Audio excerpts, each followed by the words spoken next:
Today I'm going to be giving you my first impressions of the new powder blender from Brush and Pencil.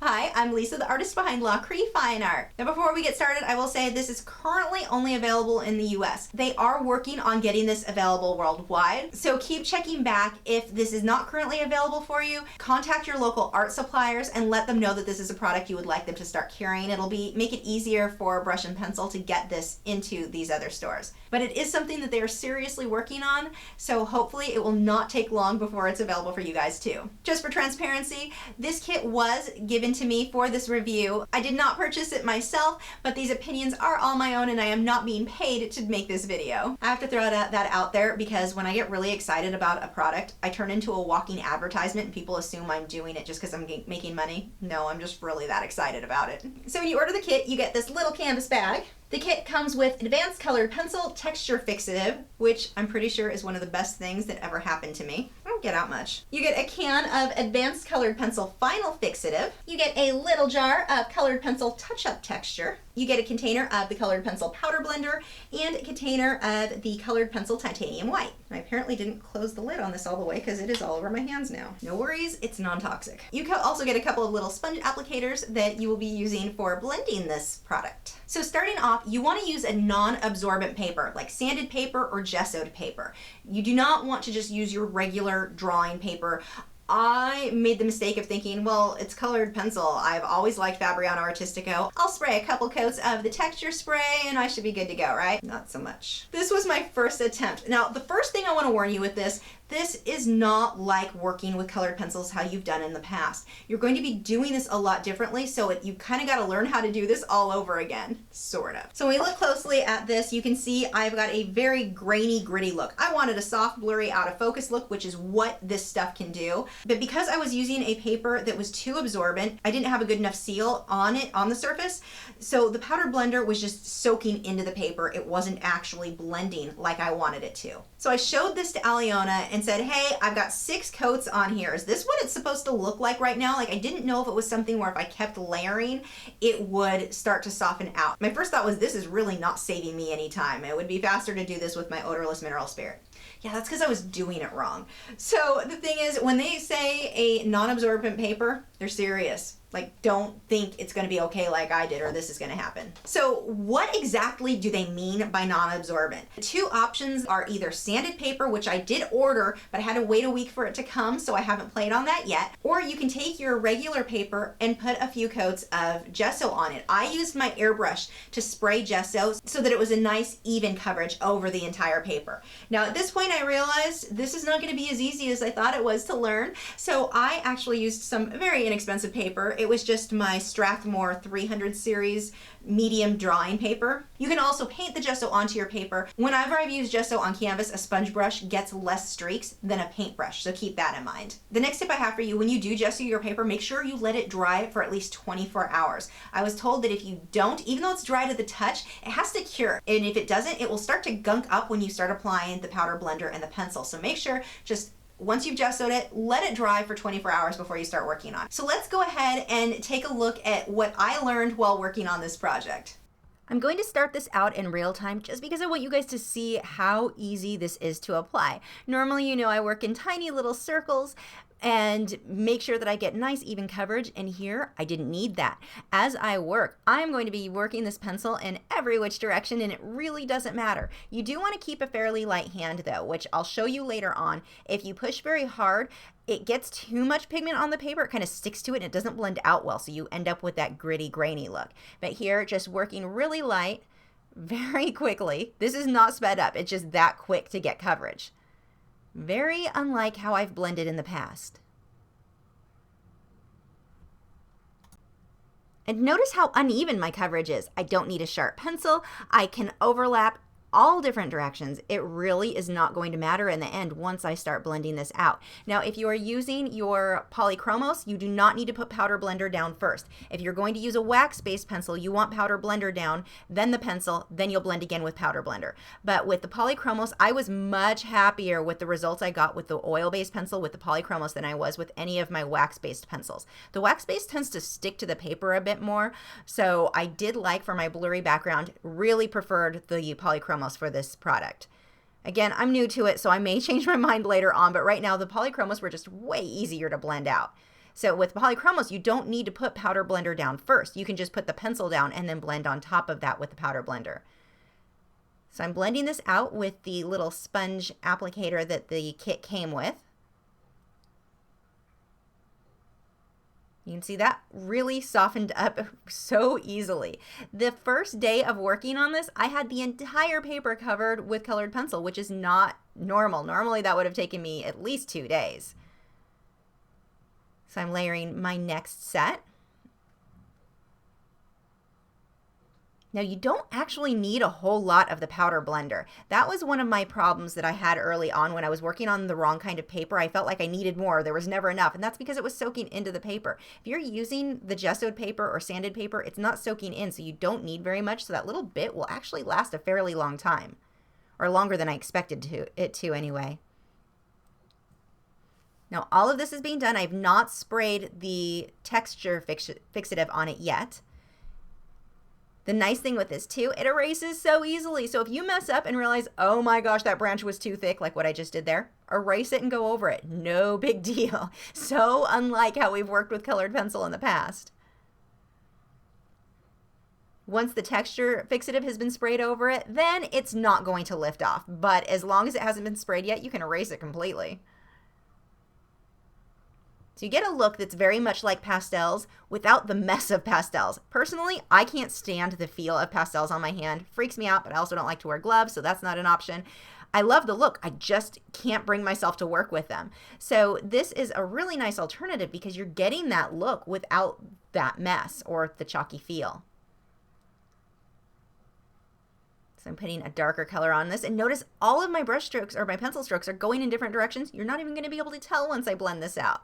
Now, I tried blending it out with several different things. I used the sponge that it came with. I tried a blending cloth. I didn't like that. The blending cloth was lifting too much pigment off the paper. I tried different types of brushes. I have an old damaged Filbert, a tack-on bristled brush that I ended up liking the best. This one I'm using here is a watercolor brush. It didn't blend out as smoothly. I still had more of that gritty, grainy feel, whereas the tack-on bristled brush, I did get a smoother feel. The other thing is with the paint brushes, it felt like it knocked more of the product off the paper versus using the sponge brush, it just blended nicer. But the sponge brush was so teeny tiny that it took a really long time to blend with it. So this is one of those things I'll definitely be experimenting with different items to see what is best or what I like best for blending it. So look how smooth that is when I blend it out with that brush, that little teeny sponge applicator.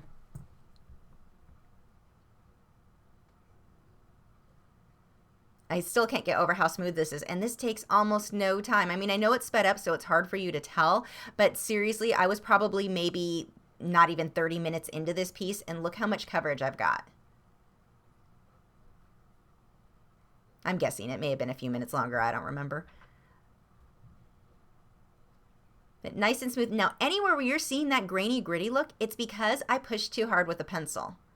Here, I'm using that titanium white, the pigment that came in the set in a little separate jar, and applying it with a paintbrush just to get some blurry clouds in the background. Again, I'm just experimenting. I am not trying to create my best work ever. That isn't even an option at this point. All I'm trying to do is what happens if I add more pressure? What happens if I do this? What happens if I layer this way? This is all an issue of it, or a situation where I'm experimenting.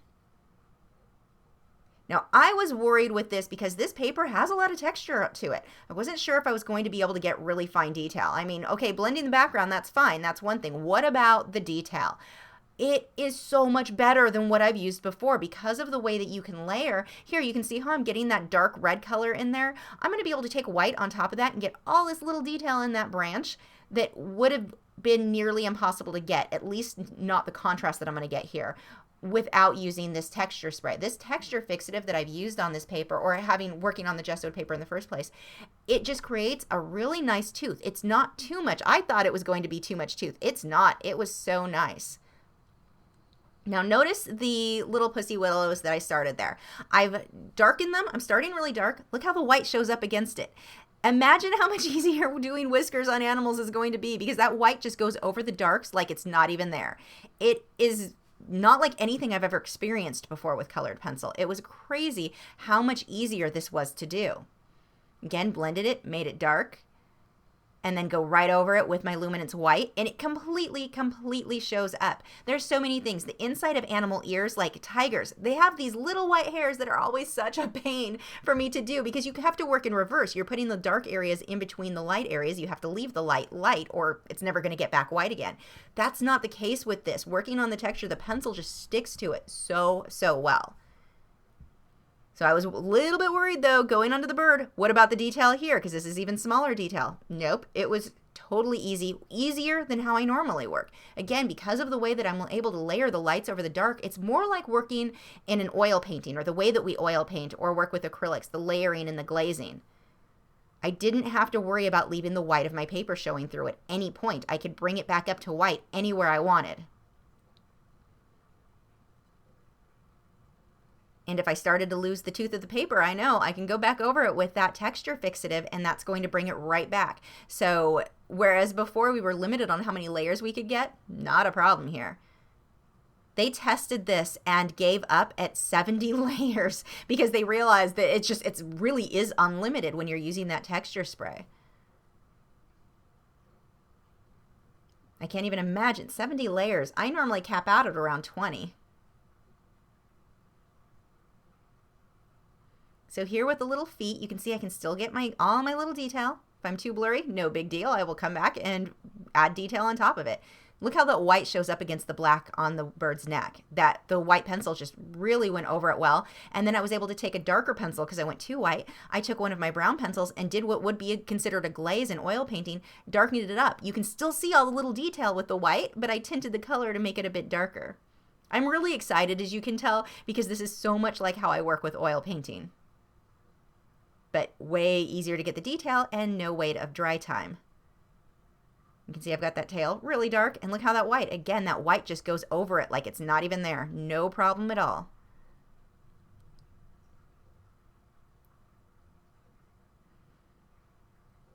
So I left this alone. Now, I could have called this finished at this point, but I wanted to see what would happen if I worked over this again. So I sprayed the texture fixative over it and went over the next day. Let's see what happens when I start adding more pressure to the background. And this is when it started to actually look worse. I was starting to get more of that grain because, again, I was testing out what happens if I add more texture or more pressure. And what I did was add more grain. So keeping a light hand is important. I also played around with what happens if I use my Luminance, and the Luminance definitely, it gave me more of that gritty, grainy look, or even with the Prismacolors, if that's what you're using. The Prismas, the wax-based pencils, it's harder to get the smooth look. The oil-based, the polychromos, it's so easy to make it really, really smooth.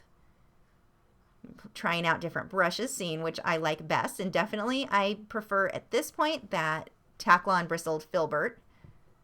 It's a damaged brush. It was one that I really can't use much for painting anymore because there was so much paint that got stuck in the bristles that it kind of spreads out. The tips of the bristles are soft, but it's not so good for paint. Really good for blending here, though. So I always say, if you damage a brush, don't throw it away. You never know what technique it's going to be good for later on. So I'm going to back this up into real time again. Look at how that white pencil is going over the darks there. Over the dark blue, over the dark within that little flowery thing. Technical terms here. But it just shows up so well. Again, going back to what we're going to be able to do with whiskers and fur is incredible here.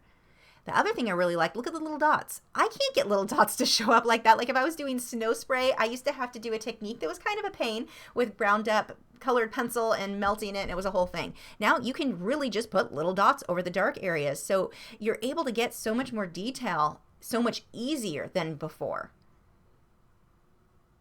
It's not that it couldn't be done before, it's just that this is going to be a lot easier once we get the hang of it. I mean, that whole area right there would have taken me hours to get done right, and it was nothing. It was so quick. So we'll go ahead and finish this guy up now. Again, I could just keep adding details. I could have sprayed this again and gone over it as many times as I wanted. But I felt that I had pretty much learned what I was going to from this piece, so I wanted to go ahead and call it finished. Now, I did this over the period of 2 days, putting in a total of maybe 3.5 hours. I think that's how much video footage I had. That is insane how quickly I was able to get that done. That's another huge added bonus to this. Now, the only real negative I have found with this is that it is not flexible. So normally, if I'm going to ship a colored pencil piece overseas, I'm going to put it in a tube because it's so much cheaper to ship that way and it's better protected. But with this stuff, it is not flexible with the spray that we're using, the texture fixative and the final fixative. So you're going to want to ship it flat and keep it flat all of the time. So that is something that you want to keep in mind. Now, don't worry, I'm not going to stop doing videos showing you the other technique that I traditionally use for colored pencil. I look at this as almost a different medium. So sometimes I'm going to show you videos using this blending technique. Sometimes I'll show you videos doing my other blending technique with the odorless mineral spirits. When you get started on your project, don't do some big complicated thing that you expect to be a masterpiece. This is a learning experience. This is so much different than how we've traditionally been doing colored pencil. I think it is amazing. I cannot wait to try some different things with it, like surreal work. Surreal work and the way that it layers and the way that I layer with surreal work, this is going to be perfect for that.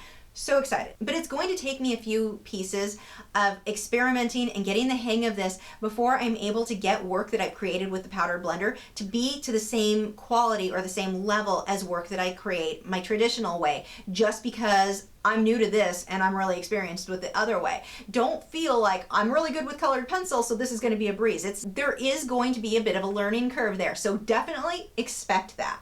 There are a lot of questions that everyone has had, both on social media. For me, Aliona has been getting a lot of questions, so I asked her to answer a few of them. And turns out there are so many that this video would be way too long if I answered all of them here. So I do have a blog post, the link is below in the video description, where a whole lot more of the frequently asked questions are listed there. So if your question is not answered coming up, definitely check that out. And if you are within the US and you want to try this out now, head over to brushandpencil.com where you can purchase it there. Will powder blender affect the artwork in any negative way? The answer is no. It is practically invisible when applied and will not affect the longevity or the aesthetics of the artwork. Are these fixatives harmful? The answer is no. They are non-toxic and can be used indoors safely. Will these fixatives change the colors and values of the artwork? The answer is ACP final and textured fixatives only minimally affect already established colors and values. They are non-acidic and archival. It is always a good idea to test any fixatives on a scrap of paper prior to use though. How are these fixatives different than other fixatives on the market? The answer is ACP fixatives are not acrylic based and are compatible with all wax mediums. Unlike acrylic fixatives, they form a permanent bond with colored pencil when dry. These fixatives also harden when dry and provide an isolating layer that is water, alcohol, and OMS resistant. The ACP textured fixative restores the tooth of the surface, allowing artists to have virtually unlimited layering abilities. ACP final fixative can be used to display colored pencil work without glass since it provides an isolating finish prior to the application of varnish. Now, this is something that I actually want to go in a little bit more about. This is a big deal because this is something that I thought too. When I first saw this product, I was like, well, why can't I just use any texture fixative then? It is so not the same. I've used them once before. The results were terrible. They did not add tooth like this does. And again, because they're not actually compatible with wax or oil-based pencils, that's definitely an issue. So working with it firsthand, I can tell you, huge difference between this and any other product I've used that's on the market. Thanks for watching. If you're supporters over on Patreon, I've got a 1-hour version of this video available for you guys there where I talk a little bit more about what I learned and my process in working on this piece. If you're new to my channel, I have new video critiques every Tuesday where I am critiquing your original paintings or drawings, my own speak paintings, drawings, and tutorials every Wednesday, art Q&A videos every Thursday, and artist vlogs every weekend. So if you haven't already, I would love for you to subscribe so you don't miss out on anything. And you can follow me on Facebook, Twitter, Instagram, Google+. All of those social media sites are linked below in the video description where you can keep up with news, my newest work, and see real-time clips of whatever it is I'm currently working on. I'll see you guys tomorrow. Seriously, my excitement for this is huge. Like, I'm trying to tone it down in this video because I'm going to irritate people with, I am like bouncing off the walls, so excited. Planning a surreal painting next with this. I don't normally do surreal work with colored pencil because the way that I layer with surrealism, I'm not using one perfect reference photo. I've usually got 20 different reference photos. And sometimes once I start on a piece, I realize, well, that looked terrible. With this, the way the texture medium works, I'm gonna be able to go on top of that and basically rework an area that I completely screw up or decide to change. It's just, seriously, it makes this medium so much more forgiving. The next video that I do make with this stuff, I'm going to be doing the earth, and I'm going to show you how I can take white colored pencil for the clouds and go on top of the dark blues, and it comes out really light, and then I can use the polychromos to essentially do what we would do with oil painting, which would be to glaze to tint the color. I'm just so excited about all of these things. You know I don't get out much when things to do with colored pencil is like the most exciting thing that happened to me in a year. I like colored pencils. What can I say?